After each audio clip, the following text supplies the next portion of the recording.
Ladies and gentlemen, my name is Mehdy, and I'm hereby with ECW Original, Brian Heffron, aka the Blue Meanie. How are you, sir? Doing great. How you doing, buddy? I'm doing good, man. I'm doing good. So how Like you I, doing? like I said, any day above ground's a good day. That's So, right, man. So how you doing throughout this pandemic? a little crazy, a little stir crazy, but I'm doing all right. No, you find things to do during the pandemic. Some people, take up hobbies, do whatever. I started a podcast. uh, I have the Mind and the Meanie podcast with my co-host Josh Chernoff from Fight TV, and that seems to be going pretty well. That's And good. yeah, just sticking with that, having fun, and just talking about life. You know, Yeah.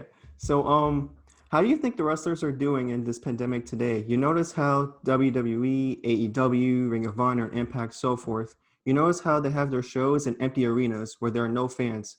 Do you think this is the right call for these companies to do in terms of the wrestling world?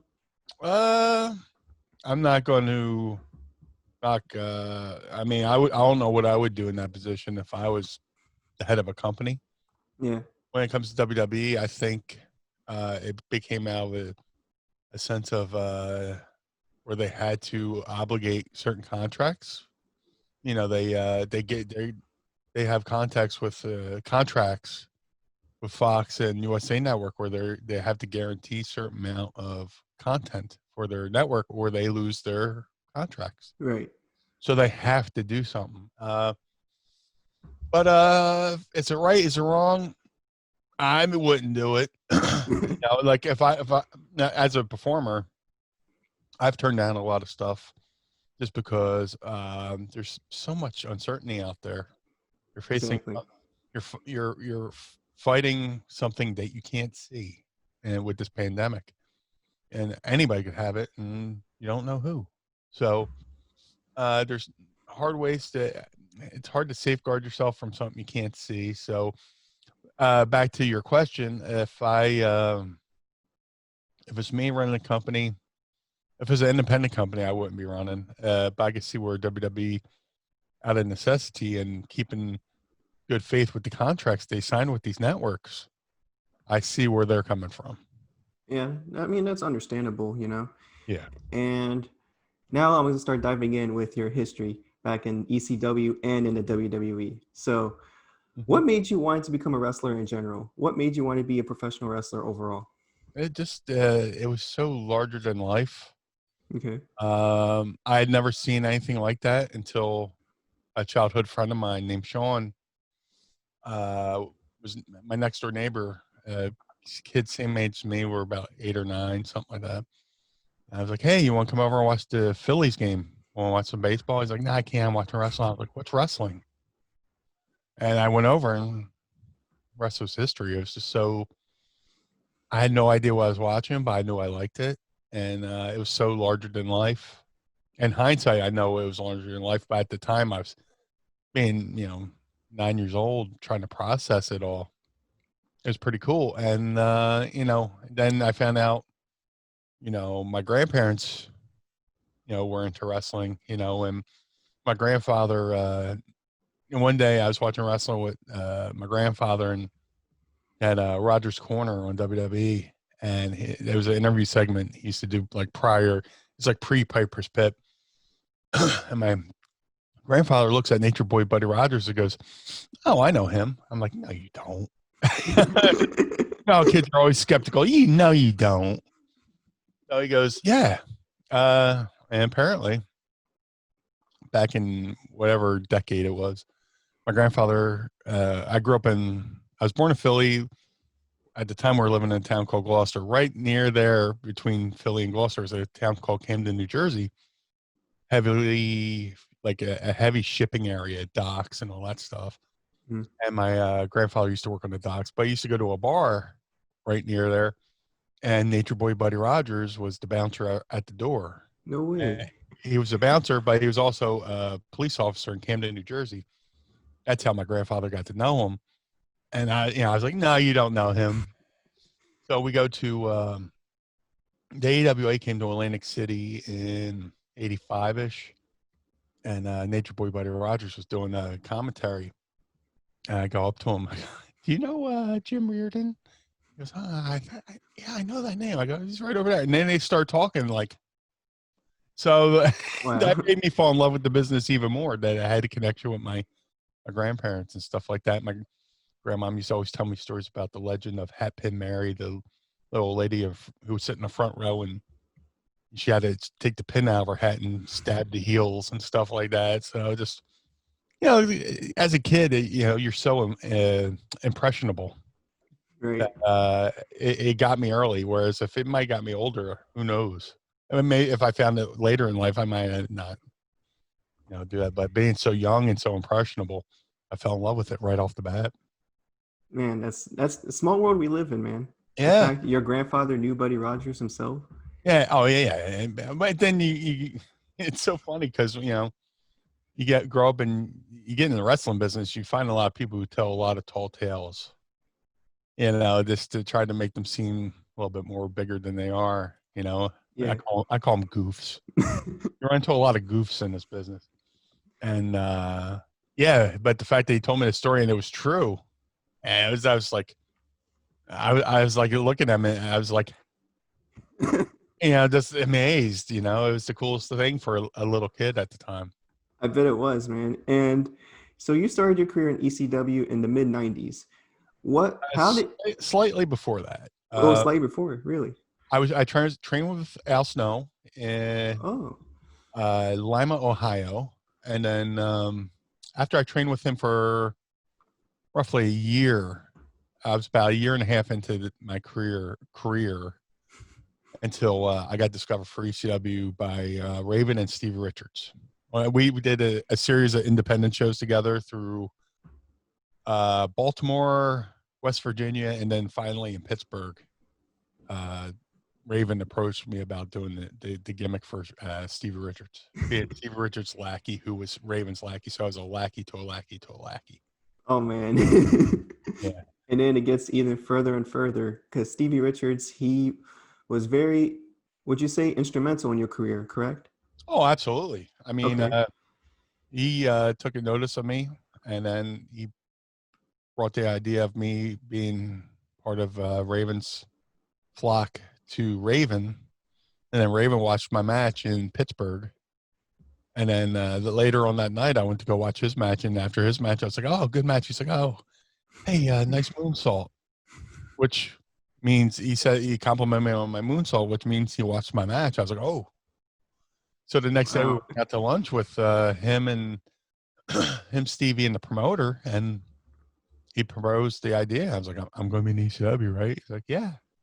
I have to wear a hair shirt and Daisy Dukes. So I was like, "I'll be in ECW, right?" "Yeah, okay, I'm in." You have And to then, sell me in. It wasn't a hard sell. yeah. And then it just went on from there. So Yes, you sir. were with Stevie Richards along with Hollywood Nova, who was known as Simon Dean in the WWE. Mm-hmm. What was your fondest moments with the Blue World Order? The fact that the Blue World Order was supposed to be a one night thing, and we had been doing parodies up until that point. Uh, Hmm. Kiss, Blue Dust, Colonel the Meanie, all these different parodies. And I mean, we were doing things that were historic, and then they were doing things that were like current. So I was like, what better way to do a parody than the biggest thing in the business at the time, which was The NWO. NWO. So we came up with the name. Uh, it was like a collaboration between. I came up with Blue World Order. Bubba Ray Dudley says he came up with the new Blue World Order. Somewhere we met in the middle, but it was supposed to be a one night deal. We did it. Paulie and Todd Gordon heard the reaction, and then I think they got the idea that, hey, we can make T-shirts, and yeah, just the fact that we had this run, and there was like a good 6 to 7 months. The Blue World Order was doing this thing, and I mean, we had a whole episode dedicated to us on ECW TV. It was it's the coolest thing. So the fact that we're here in this awful year of 2020, Yeah. and still talking about it, and people still buy the shirts, and people still bring up their memories to me of stuff. Sometimes the fans remember stuff I don't even remember doing. So that was probably the coolest thing about the Blue World Order is just we're just young kids in the business trying to find our way, and we struck gold with the parody, and that shirt went on to be like the second highest grossing T-shirt in ECW history. And that's just So amazing. yeah, it's just so lucky, so fortunate, And so when you went to the WWE back in, what was it, 1998, correct? Yeah, I want to say November '98. Yeah. Yep, you debuted on Sunday Night Heat, I believe. hmm And so how did that come along? Who offered you a deal with the WWE? I had done. We did a group of ECW shows, and I went to do show in Pittsburgh. Got home. There's a message on my machine from Al Snow. He's like, "Hey man, give me a call." I gave Al Snow a call, and he's like, "Hey, how you doing?" I was like, "Good." Like, are you under contract with ECW? I went, "No." And it's like, he's fishing for answers here. He's like, "So if you had a chance per se to go to WWE, would you do it?" I was like, "Absolutely." He's like, "Okay. Somebody's going to give you a call in a little bit." And then within like 20 or 30 minutes, Al gave my number to Vince Russo. Vince Russo gave it to Bruce Pritchard. Bruce Pritchard called me, got my name, all my vital information. So, okay, if you get a chance, if you get a chance, we have this, we have see in Philly. I've joined in WWE in my hometown, which is pretty cool. And it was an early show too, because the WWE was split in the building with either the Sixers or the Flyers. So it was like an early taping. Be there at 9 a.m., get there, or no, 11 a.m., because it used to be 1 p.m. Get there 11 a.m., and that was it. And then after I got off the phone with Bruce Pritchard, I took a 20-foot walk, 10 to 20-foot walk from my bedroom to my living room, and told my grandparents, hey, told my mom and my grandmom, my grandfather passed away. By then, I said, put all the bills in my name. They're like, why? It's like, I just signed with the WWE. Wow. And my grandmom's knees buckled because up until that point, she was supporting my wrestling habit. And, people always say, oh, wrestlers, we pay dues. But a lot of times the family pays dues, whether it's you and your wrestling career or me and my wrestling career, or somebody, if they go off to medical school, they're staying at home to find their way. The families pay the dues. So once I signed with WWE, I made it a point that, my grandmom and my mom never had to lift a finger ever again, Man, that's just very touching to hear, especially for the parent to hear that their kid is gonna start providing for the family. It's just amazing. Yeah. And so you got to use the Blue Dust gimmick when you were in the WWE. Mm-hmm. So how was that allowed? Like, because I know you got to use it in ECW and you get to use it in a different promotion. Whose idea was it for you to keep using that gimmick and have you paired with Goldust? Initially in ECW, again, when we talk about parodying the biggest thing at the time, we were in Jim Thorpe, Pennsylvania, and Paulie pulls me aside and says, come up to the studio Monday. We're going to have you do a parody of the Goldust promo. Goldust had just done a promo, totally naked promo covered with the Intercontinental belt. And we're going to do that. So he pitched it. We did it. And then I started doing it, a couple other times, like within the arena. And then we did a thing where me and Stevie took over Todd Gordon's office. And then when I went to WWE, I was in the Job Squad. And the Job Squad was starting to kind of wind down. I was trying to figure out a way to keep going and just do something. Yeah. So we did a thing where I was on commentary, and during the Al Snow match, and Goldust stole Al Snow's head. So I came up with this idea. I was like, well, I was Blue Dust ECW, and Goldust is, Blue Dust is a parody of Goldust. Goldust was the guy playing mind games.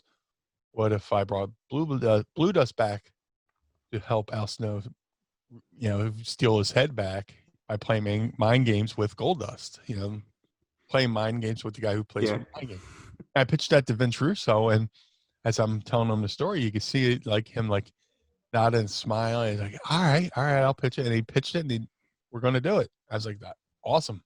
And we got to do it. And then eventually I got the team with Goldust, which was actually a lot of fun as well. So it's just parodies. You know, I'm kind of like the Weird Al of Wrestling. wrestling. Yeah, just having fun, the fun side of wrestling, where yeah, it probably added mileage to my career too. So I didn't have to totally, go through the tables to do the barbed wire and all that stuff. But yeah, I found my niche in wrestling by being the comic relief. And it worked out well. I'm sure it did. Yeah, thankfully, some guys, there's great talent out there who never get their chance or Yeah. find that niche, that hook, where they're known as that and do that for their career. Guys, Yeah. we're very fortunate. That's good. Hey man, it's very lucky for you. It really is. So you were in the WWE for about fairly a year, right? In your first run? I was under contract for 2, For and then two. I had a year and a half run, and then there was a moment where I was losing weight. I lost like 160 pounds, and they're like, "Well, look, we'll have you go down to Memphis. Their developmental territory. Try to say that again. And just trying to reinvent myself. Because I didn't look like the Blue Meanie anymore, and I was getting the shape. And then, no, when I was down there, my grandmom had taken sick with she had pancreatic cancer, and I was like, "Hey, I need to take care of family. I had to go home." So I drove back to Memphis, and then it was like maybe with a month or two, month and a half of going home. They gave me my release. So I was they let I mean, you signed a contract, so they paid me for 2 years, but I had about a year and a half run. Yeah. Well, at least it wasn't the last time we saw the Blue Meanie in the WWE, though. But Thankfully, yeah, we'll get to that eventually. But I wanted to ask you, so by the time it was 2001, WCW and ECW were both out of the equation in terms of professional wrestling. And then the WWE, Vince McMahon decided to involve ECW and WCW into a storyline, which we all know as the Invasion. So, what were your opinions on the Invasion storyline? What did you think of it? Do you think it could have been done a lot better with the right people? yeah, it definitely could have been done better. Um, well, the thing is, like, if I was in it, well, everybody's an expert in hindsight, Yeah, when they know all the facts, but when you're going through it at the time, it would have been great if WWE would have just helped keep ECW afloat and never go out of business, and then just slowly do the transition of power somehow without the public knowing, but ingratiate ECW into WWE because people knew ECW was out of business and all that stuff, and I mean other people tried to buy it too. There's people trying to buy it before WWE got it and stuff, but if they could just had acquired it somehow and then do ECW for keep that going and then eventually have ECW invade WWE without it takes away the illusion when the company that raged against the machine was now a part of the machine. ECW was this rebellious promotion. Screw WWE, screw WCW. We're ECW. It's hard to do that when you're part of WWE. it is. Yeah, The spirit was a little bit hard. And with the WCW stuff, is like they didn't have a lot of the heavy hitters, because they were still under contract to do Time Warner, and they just wanted to ride out those contracts, and I don't blame them. You're getting paid to just sit home and recoup and heal up from let your injuries heal, and you're getting paid to heal up at home. Why not? But yeah, it could have been done way a lot better. were you offered to be part of the Invasion angle or no? When you Nah.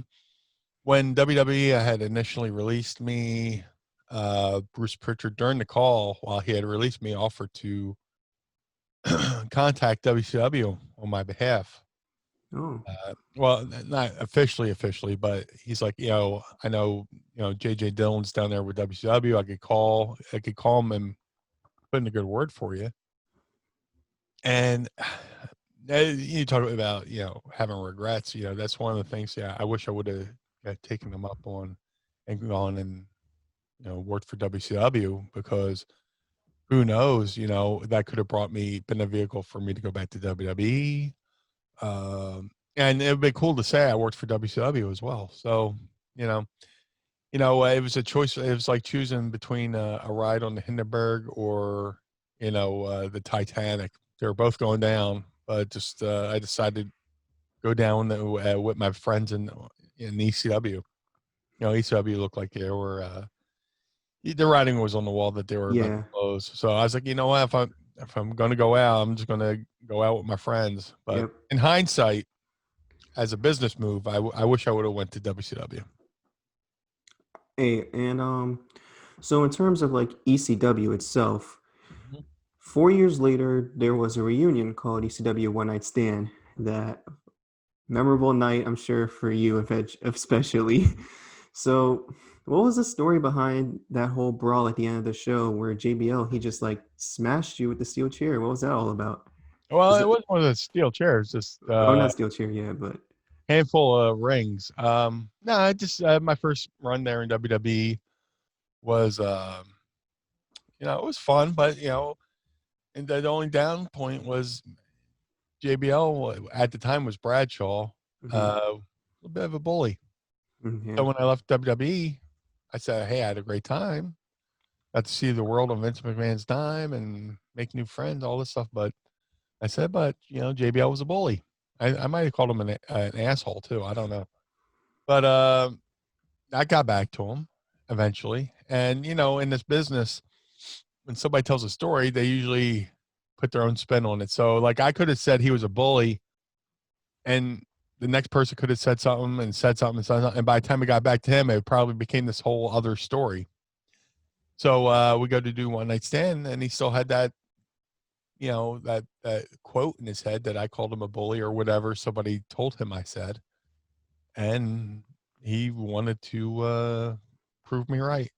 oh he, man, he proved me right. yeah, So it happened. I mean, it's an unfortunate incident, but they brought me back a couple months later. It was actually July 4th, mhm, 2005. yep, Uh, at a Raw SmackDown Super Show, they had me come out of JBL's limo and spray paint BWO on it, and then we mhm, had a match, and yep, Batista helped me beat JBL. But that day they made us go into a room and talk it out, and we hashed out our differences like men, and we're cool to this day. So we're good now. But it sucked at the moment, but you know, it's amazing what happens when two people go in a room and actually talk. So I mean, it's good that you guys hashed it out. And in terms of your second run with the WWE, if that whole incident didn't happen, did you see yourself staying there longer than expected, or was you meant to have a one-time deal? Did you meant to have like that's kind of the run? well, yeah, there was like even at before early that day at one night stand, Nova, who was in the office with talent, he was in talent relations. He had told me that they were pitching an idea for me to come back, bring the BWO back because Stevie was on Velocity, and they were looking for a vehicle for Stevie to jump from Velocity to SmackDown. SmackDown colors are blue and white, BWO colors blue and white. Have Stevie come back with the BWO. So there was talks of that already happening, and I was like, hey, I'm available. But then whatchamacallit, the whole JBL thing just pushed it to the front burner. So Oh, yeah, it's going to happen. I knew I was eventually supposed to allegedly go back for a short amount of time anyway, which is fine. But that revitalized my career in the Indies. So anytime you leave, it sucks when you get let go, but then you have a run on the independent circuit. And it's fun, and all that good stuff, and I'm still doing it to this day. So, Good, man. So you're in Monster Factory, right? Is that the company that you're still with? well, Monster Factory is one of the oldest wrestling schools in the country. With the pandemic and everything, I'm not really doing anything there now. But no, I've helped there. I've trained. I've students from there. I've people I've helped. They've gone on to Ring of Honor, WWE, NXT, and just plain old independent wrestling. So yeah, I've done stuff with them. Great school. If you're going to want to learn, I would definitely recommend them to anybody who is looking to get into the wrestling business with Danny Cage over there at the Monster Factory. Great. And so you've been keeping up with the current product with WWE and AEW, correct? Uh, in the peripheral, In the peripheral. out of my side eye, yeah, because there's a lot of content out there, Yeah. and it's a matter of. I mean, I got the time to watch it. It's just a matter of watching something when there's like no fans there. It's kind of rough, Yeah. and to watch a 3 hour, dedicate 3 hours to a Raw every week. It's kind of rough, and then you got thank God NXT and AEW are 2 hours, and then SmackDown's 2 hours. But there's a lot of content there, and it's just a matter of finding time and the attention span to keep up with it. That's the thing now because without the fans, it's just not the same. It felt weird watching WrestleMania this year without anybody around. Yeah, trust me, I've worked in front of plenty of empty houses, but see it on national TV and stuff like that. It does get a little bit hard to watch. You thrive on that crowd participation, and the wrestlers thrive on the reaction from the crowd. So it's just I watch. I watch to see how my buddies are doing and stuff like that. But if you had told me about a certain storyline right now, that'd be hard to pick one just because there's so much going on, and then between that and the pandemic, and my shoot life as opposed to the wrestling life, it's interesting. And also, with the current product in WWE, Roman Reigns is the Universal Champion on SmackDown, Yeah. and he's paired with Paul Heyman, and he's now taking over the show. How do you feel about that? How do you like this whole storyline that's going on with him and Jey Uso? Well, the whole Roman Reigns storyline is probably the best thing going on in wrestling right now. I mean, as far as well, to me, Randy Orton's the best heel in the business right That's now. right. But Roman, I mean, people have been begging for this forever. Roman heel turn. And what better way to do it than with Paul Heyman, who has a long history with the Samoan, royalty, the Samoan family. I mean, you think way back to when Paul Heyman was managing, the Samoan SWAT team, and all these different wrestlers. He's been around the Samoans forever. So for Paul Heyman to guide Roman Reigns it's a no brainer, Yeah. And then I mean, who doesn't fight harder than family? We all have that family member that rubs you the wrong way. And I'm sure I've had a cousin or two I've wanted to punch in the mouth. So to see them see what's going on with the Samoan dynasty and stuff like that, that's excellent storytelling, and the execute. That's the one thing I have been following is the Roman Reigns stuff, because the guy's a stud. He's a talent. He's good looking, and he's talented. So everything they're doing has been fantastic with that. Yeah, man, he's the guy. He's Yeah. finally the guy that fans wanted to see. And do you think with this storyline that they're doing with Roman Reigns, do you think it's going to lead to him facing The Rock at WrestleMania? Well, that's the rumor. But we'll see if The Rock wants to come back to wrestling. I mean, he's got a pretty sweet gig right now, but wrestling's been in his life since he was in his diapers. You know, Yeah. everybody thinks, oh yeah, he's in his debut at Survivor Series or whatever. No, he's been in the business a lot longer than that. Because even if you're not wrestling, if you're just family, you're in the business because you know your family. You know, if your mother and dad's doing it, you're moving where they're moving. You're doing the territories just like them. You know, you're getting uprooted from schools and almost like a military family. You know, get moved around the country, moved around the world. So he's been in the business. You know, whether people realize it or not. Now, if he wants to come back, I'm sure he would want to do something. Uh, I think there would be money in that situation where people want to see The Rock versus Roman Reigns. It's just a matter of what's going on in the world with the pandemic. You know, I'm sure he's living in a bubble right now, so he can continue doing what he's got to do. He's got a lot of responsibilities with the movies and now with the XFL. Does he want to come back to wrestling? Who knows? Does he want to risk? Well, I take that back. He's already said that he's had Yeah. COVID, so and I don't know what the deal is. If that's something you can get it second time, I don't know.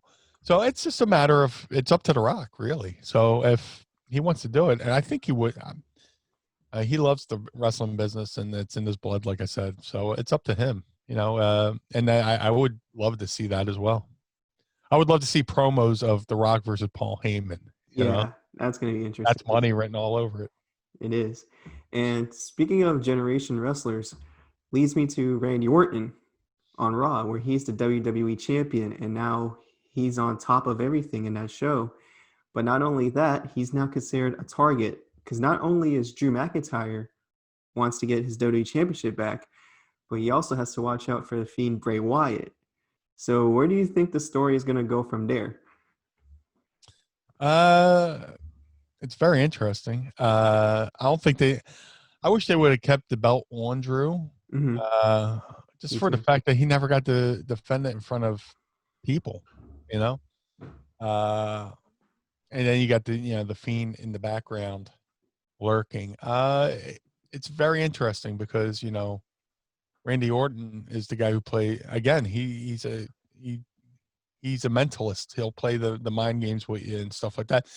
What I love about Randy Orton is that he's like the bridge between the current school and the traditional style. His being third generation. That's why he's one of the best in the game. He's made his own niche and he's got his own style and one of the best promos. And everything he does is deliberate and methodical. Just thought out. To where everybody else seems like to rush. He takes his time. He lets things breathe, stuff like that.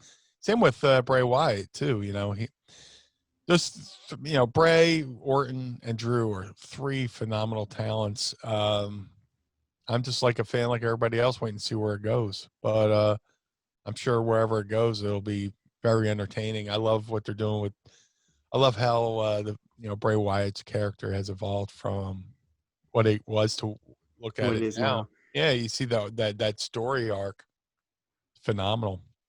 So I'm just as interested as anybody else watching the product. It'll be phenomenal wherever it ends up. And don't also forget, we also have Edge, who was also feuding with Randy Orton before he got injured. Mm-hmm. But his injury seems to be longer than expected. Do you think he'll be back on time for WrestleMania to face Randy Orton? Do you think they're going to end up facing each other for the WWE title? Where do you think it's going to go from there? Well, Edge always seems to have found that way to heal up. I remember he tore his Achilles tendon in a tag match with Edge against, I forget who they're wrestling, and he willed his way to heal up in time to come back for to be a surprise in the Royal Rumble. So who knows what's going on with the injury and stuff like that, and the prognosis and stuff like that. I haven't heard any updates. So will he make it there? I don't know. It's up to him. His rehab and stuff like that. Not that he's old, but when you get older, it takes a little bit longer to heal up and stuff like that. Injuries nag a little bit longer.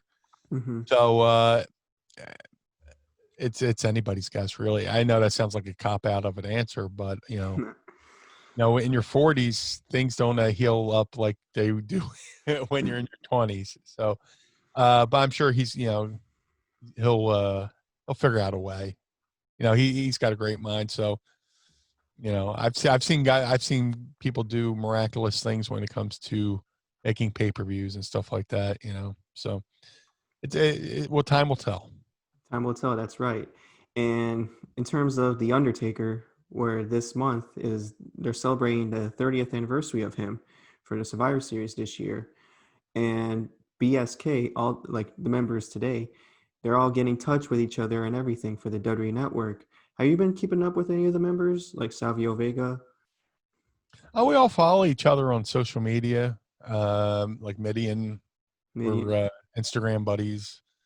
I see Rikishi here and there. I usually see people on social media or at conventions, but they're a cool group of guys. I see Godfather all the time on Mhm. social media and stuff like that. We're always liking each other's photos on Instagram. So yeah, I keep up here and there. Okay. And for the Undertaker, though, I'm gonna ask you the $1 million question. Do you think that this is the last of the Undertaker? Oh, absolutely. Think so? Okay. Yeah, with all the injuries he's occurred and stuff like that. If you watch the documentary, everything he's Yep. gone through, I think he's just happy being a dad, being a good husband. This will be like this will be the epilogue. The part after the book's written and they say the final thing and then they close the book. This Right. will be him closing the book. He debuted at Survivor Series, and the official closing of the book will be at Survivor Series. Survivor Series. Yeah. So it's putting the final bookend. It's bookends together. And so now, before I conclude everything, if there's one piece of advice that you would give to the locker room today in terms of any wrestling promotion, what would it be? Take your time, man. Um, you know, it's just think. I don't want to sound like the guy. They got too fast. They do what you do, but have make it mean something. Uh, but I got into the business. You're lucky to think of one good finisher. And then like you see all these guys doing multiple finishers in one match that people are kicking out of, and it's just like doing all this stuff and just less is more. It really is. You can still be athletic. You can still do the flips. You can still do the dives, but have some meaning with it instead of Mhm. just doing it. Yeah, Don't to do it. don't do the match for the sake of the moves. Do the moves for the sake of the match. That's what I was taught breaking in. And less is more. And if somehow you don't get to that move, that thing you had planned out in the back, the crowd doesn't know, and the crowd doesn't want to know. Take that thing that you thought you were going to do in the match, put it in your back pocket, and save it for the next match. You know, I mean, there's no rule that says you have to do everything you called in the back in the ring at that moment. Feel the crowd, see where they're going, because that one thing that you left out might have been the thing that made the match better. It just, it's not an exact science, feeling out a crowd, but it's if I could give anybody advice, just be smart. You know, take care of your body.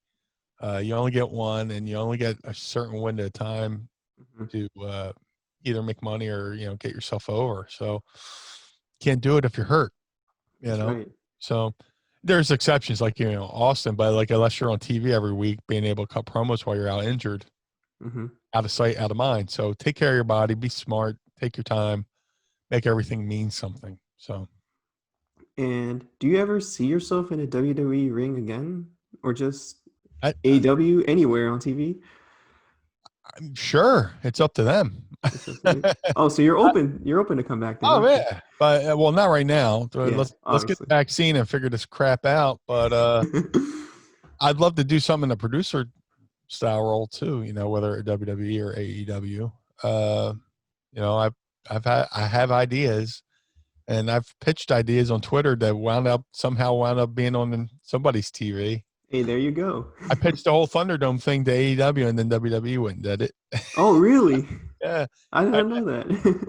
so it'd be great if AEW just had a video screen in the background with people on Zoom calls, so they could have some kind of crowd noise in the building, and then WWE exclusively on WWE ThunderDome. I was like, what? As soon as they announced the ThunderDome, I posted the screen cap of me with the idea like a few months before. And I know, folks from both companies follow me. So, I have ideas, and, I've worked with a lot of talent. They're in different companies. I like to think I'm a good life coach, stuff like that. So, to mentor the younger talent. Yeah, I'm sure that they'll be more than happy to take advice from the Blue Meanie. And one final Hopefully. question. Hopefully, yeah, I expect them to. So one final question I want to ask is, where can we all find you in social media? If you want to find me on social media, I'm on Twitter, Instagram, and Facebook at Blue Meanie BWO. If you want to support the Blue Meanie, go to prowrestlingtees.com/Blue Meanie. If you want to listen to me jibber jabber for 2 to 3 hours a week, you can go to mindofthemeanie.com. Listen to Mind of the Meanie, where myself and Josh Chernoff talk about everything from music, movies, sports, and tons of useless knowledge. You can follow us on social media at Twitter, Instagram, and Facebook at Mind of the Meanie. Yeah, I got plenty of going on to keep me busy in the apocalypse right now. So follow me there, and hopefully we all have a good time.